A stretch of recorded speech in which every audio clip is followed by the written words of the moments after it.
We are aware about all the performance issues about Python. So today we'll have our very active Hong Kong Python producer here, Dr. Adrian to share with us about high throughput Python implementation tools. So 10 minutes before noon, good morning, still good morning. So I'm going to talk about the issue of how fast is Python. So, but I'm not talking about like I/O fast or whatever, but more like on the CPU side. So if you talk about the CPU bound thing, what is going to happen? Now, let's try to think it this way. So how can we make a Python program fast? So I'm not talking about, like, as I said, not like the network I/O, this I/O, those kind of things, but just algorithm, try to generate something, those kind of things. So what can you make it fast? Well, of course, get a better algorithm. ON square is slower than ON, for things like that. So that is definitely one way to make it faster. And then async I/O, that is a library in Python that is into do I/O faster. So that is not what I want to concern. If you want to write C++, yeah, of course. There's a way to make it faster. But the learning curve will be quite high. That is not something that you can easily try to step into, unless maybe that is kind of like the last resort. Multiprocessing, yeah, your natural response to how to make Python faster is to parallelize it. So multiprocessing, multithreading, that is the way to go.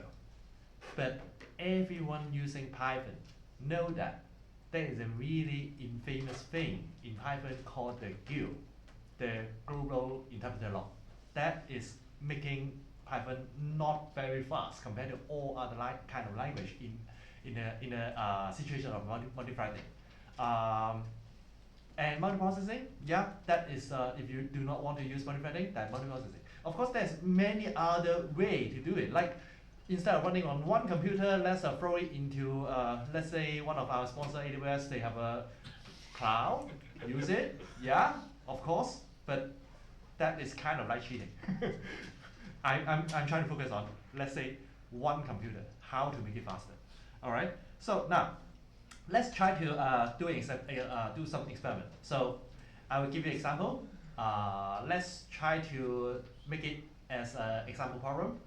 Try to just randomly generate some array of floating point numbers, so numpy 40 array. Just like when you do a convolutional neural network model, those the input are supposed to be like a image with multiple colors and then multiple bit size or NHWC, and then try to see how fast you can generate those kind of numpy array. And then I try to make the things simple. So just use TQDM to measure how fast you're finishing a loop, or how many loops you can do in a second, and then discard the data immediately. So no further processing. Just read it, discard it, go to next iteration of the loop. Okay, how you can do it? Well, of course, write a simple program, maybe within 10 lines of code, you can do what I just mentioned. But if you want to do concurrency, you can have some other thing, like in Python, there's some really simple library that allows you to easily convert a simple program into a multi-threading or multi-processing program. So numba, joblib, they somehow try to parallelize the thing. And if you do not want to use third-party library, you want to write your own way to do parallelization. The Python standard library, they have the multiprocessing and also the threading library. But if you use that, you have more concern, like how you pass data between different processes and stuff like that. So you have a queue to help you to pass do the communication.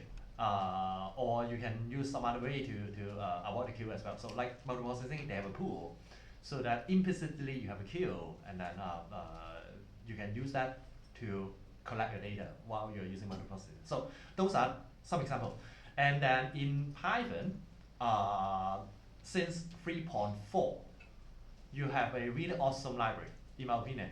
The best library ever to talk about those multiprocessing and threading is a concurrent feature, because it makes your syntax super simple to do this kind of thing. So the concurrent feature can support the process of threading. So either you can use those syntax will make your program look really neat. So these are the 5 or 6 different ways to do concurrency. And then I will show you what the code is look like. So go to this GitHub if you want to get a copy of the code. This is all the thing that I'm going to talk about today. So I can show you some code briefly. So simple, no concurrency, just trying to generate things in the for loop and use TQDM to measure things. So at the top, 1, 2, 3, 4, 5 lines of code, you can do it. And then if you want to use the thread group, you can do it. If you use multiprocessing, you just replace that thread pool into process group, then you can do this similar thing. You see a little bit more line of code. But there's a reason for doing that. But that is simple enough, in my opinion. And then much longer way to do it is to implement your own queue and then try to do a consumer producer pattern to do it. So read any textbook on the concurrency, you will see something similar. So I'm not going into detail, but that is what I will use for the data that I will show you later. And then joblib, use a third-party library. You just declare some job as parallel and then run it, then you're done. So those are another way.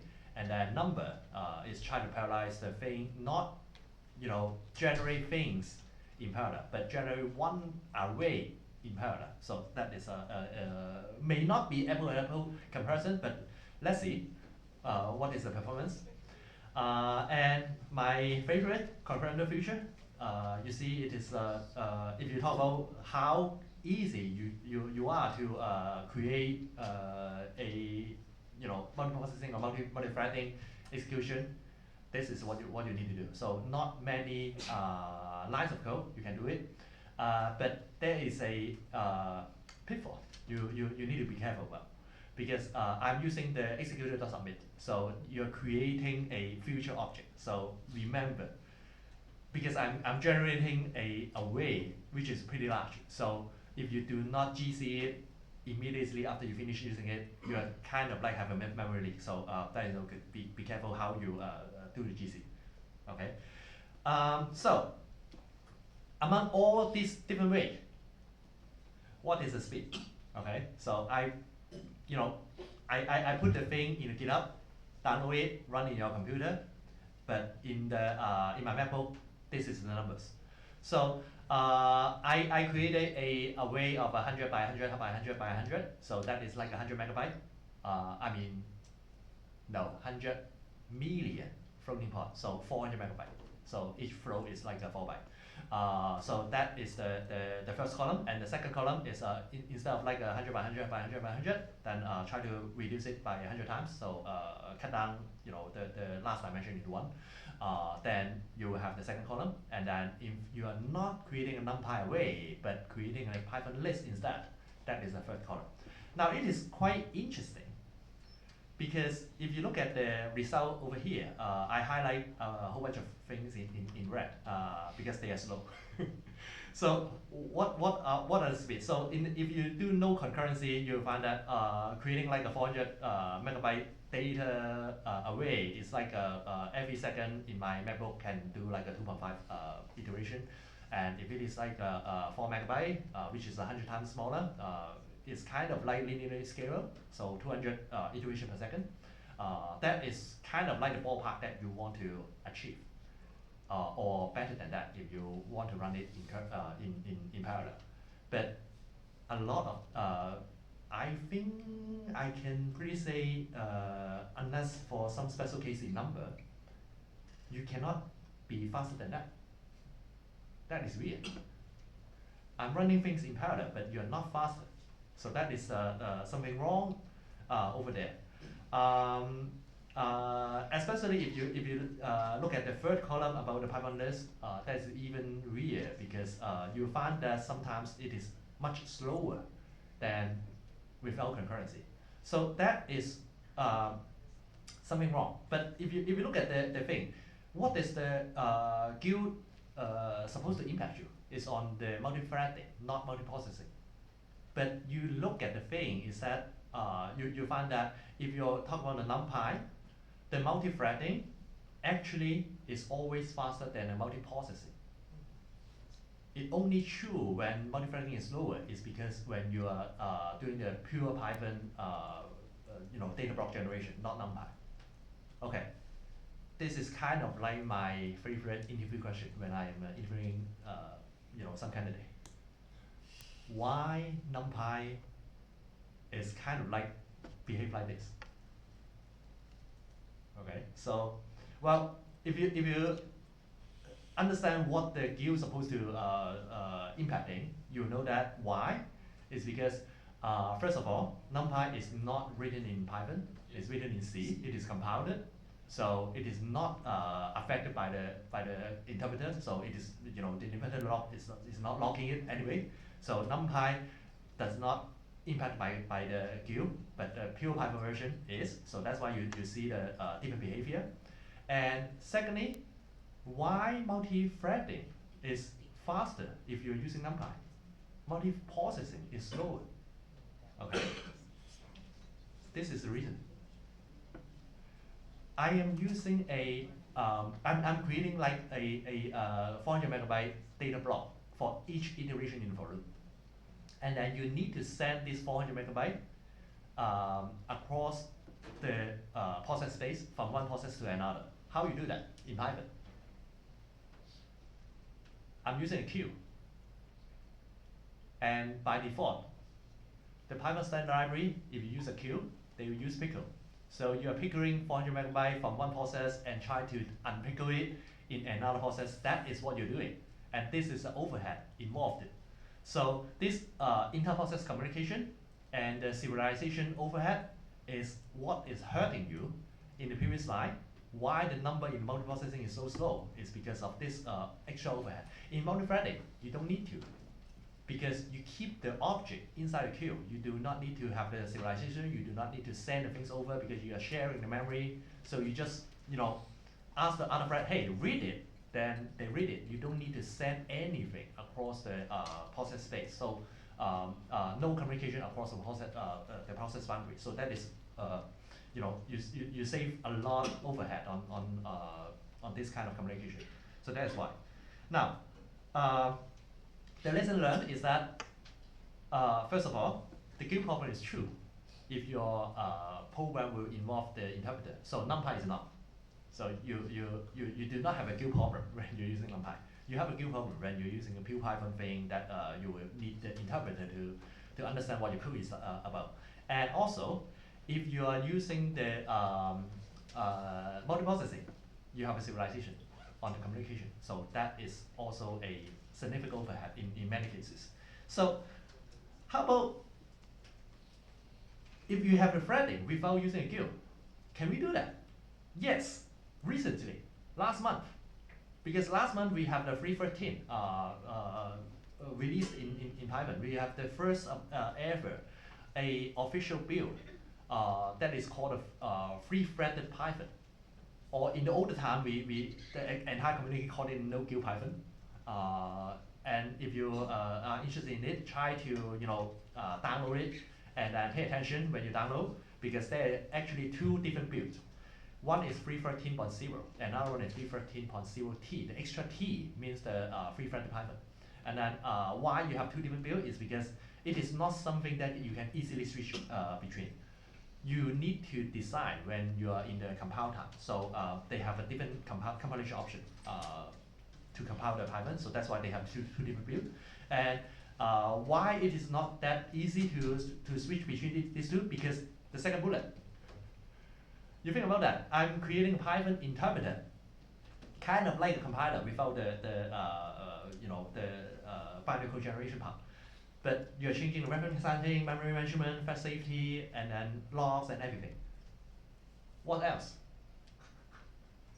Basically, it is everything inside your compiler thing or interpreter thing. So basically, you're talking about rewriting the entire Python interpreter from scratch, roughly like that. So that is why you have to build. It is not that easy to switch between the two the normal Python versus free Python.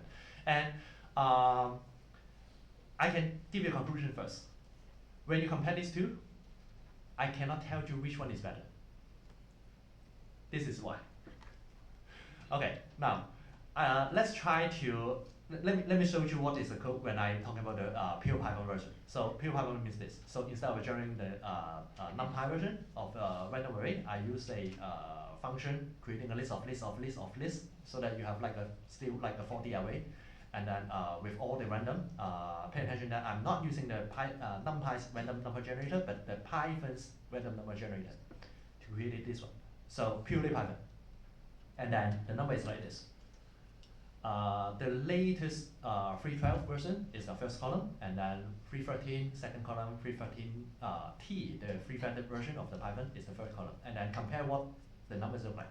So obviously, seems like the second column is always better than the first one. So 313 is kind of like have some fine-tuning optimization over the 312 expected. That's good. And then are you getting any benefit when you are using the three-threaded version of Python? Seems not. You look at the version of no concurrency, the simplest version of the program code. You find that if you use a three-threaded Python, slower. I'm not using multi-thread. Why? I'm just using single-thread Python, but that is a result. And then if I'm using joblib, that is kind of like a third-party library. And then if I explicitly say that I'm using threading, even slower. And then compared to like the thread crew and then thread crew executor, those kind of thing, slower. But multiprocessing, faster. It is weird because supposedly you unlock the interpreter for multithreading. Your multithreading performance is supposed to be better, but I'm not seeing that in this particular version of code. Well, search on Stack Overflow. You'll find the answer. I'm quoting this from the top answer from this Stack Overflow link. Is that the primary culprit appears to be the rand integer module. Actually, in the question is asking rand integer, but I'm using random. Same thing. As it is a static import and appears to share mutex. That is why. They implement a log inside the random module. You remove the log in the interpreter, but you keep the log in the random module, so you still have a log. That's why you can be faster. Okay, let's make it faster. Easy. I'm not using random. Using sign function. No random. You just create some combination. Just try to spend some time over there. So create exponential log sign, whatever you like. Do this. Just a tiny change, and then you get a better number now. Okay, so you see that the threading, you see a improvement, and multiprocessing, you see a slight deterioration compared to the normal Python versus the three-threaded Python. But that is really slight in most of the case. That's okay. But you really see a couple times improvement on the multi-threading performance. So that is good. Now, what does it mean to you? Okay, so first of all, I showed you that if you do multiprocessing, there is something you easily overlook, which is the communication overhead between different processes. Usually it is not free, and in Python, especially expensive because the pickle thing actually is not fast. Okay, so that is why you have extra thing. And then the new version of Python is good. If you just compare apple to apple version, but the three-threaded version, is it a good improvement? Not sure. just because in many libraries, maybe there's some hidden thing inside the library that is not optimized for the three-threaded Python yet. And you remember that. 3.13.0 is the first time ever you have the three-threaded Python, so that's why don't expect everything is ready by the first version. So give it some time to debug, to remove those legacy things, and then wait for the optimization. But according to what I heard, it may take 10 years. I don't know why, but let's see. Okay, I know that Guido is hired by Microsoft. Let's ask Microsoft. Okay, so the three-threaded Python is supposed to be optimized for threading, but it also seems to be deteriorate the multiprocessing performance. It is a slight deterioration, but it is interesting to understand why. I didn't find a good answer so far on the internet. I didn't read the code. I didn't try to drill into it, but that is what I learned. Okay, I'm almost stopped here, but the final message for you is, whenever you have doubt, if you want to speed up your Python code, you want to optimize something, always remember this rule. Do not guess. Okay, always check, always test. It is not the case that you find that if it is faster on your laptop means that it can be faster on some of your server on the cloud or whatever. So always do some profiling, and then that is the only way that is true. So I have no better message to tell you how to make Python faster, but this is the only rule. Okay, I'll stop here.